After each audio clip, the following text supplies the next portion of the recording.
करून देते. यांचे एम.फिल पर्यंतचे शिक्षण पुण्यातील गोखले अर्थशास्त्र संस्थेमधून झाले आहे. शहरांचे अर्थशास्त्र हा टिळक यांच्या विशेष अभ्यासाचा विषय. पत्रकारिता, संशोधन, अध्यापन, संपादन आणि लेखन या क्षेत्रात श्री टिळक 1986 सालापासून सक्रिय आहे. महाराष्ट्र टाइम्स, लोकसत्ता व लोकमत या तिन्ही वृत्तपत्रांमध्ये काम केल्यानंतर 2005 सालापासून श्री टिळक भारतीय अर्थविज्ञान वर्धिनी या दांडेकर यांनी प्रवर्तित केलेल्या पुण्यातील संस्थेच्या अर्थबोध पत्रिका या मासिकाचे संपादक म्हणून ते काम पाहत आहेत.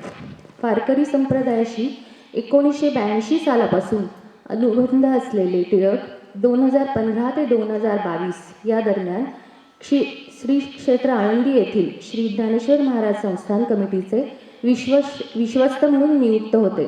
तसेच सावित्रीबाई फुले विद्यापीठातील जगद्गुरू संत श्री तुकाराम महाराज अध्यासनाचे प्रमुख म्हणूनही 2018 ते 2023 या कालावधी दरम्यान कार्यरत राहिले. पिंपरी चिंचवड महानगरपालिका प्रवर्तित जगद्गुरू संत श्री तुकाराम महाराज संतपीठाचे संचालक म्हणून सध्या ते सक्रिय आहेत. श्री टिळक भारतीय अर्थविज्ञान वर्धिनीचे मानद संचालक म्हणूनही काम बघतात. पुण्यातील यशवंतराव चव्हाण विकास प्रशासन प्रबोधिनीच्या कार्यकारी समितीवर अशासकीय सदस्य म्हणून त्यांची नियुक्ती करण्यात आलेली आहे.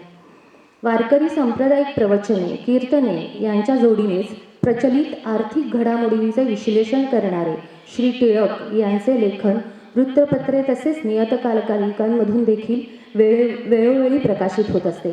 त्यांना मी अशी विनंती करते की त्यांनी मार्गदर्शनपर आपले शब्द व्यक्त करावे.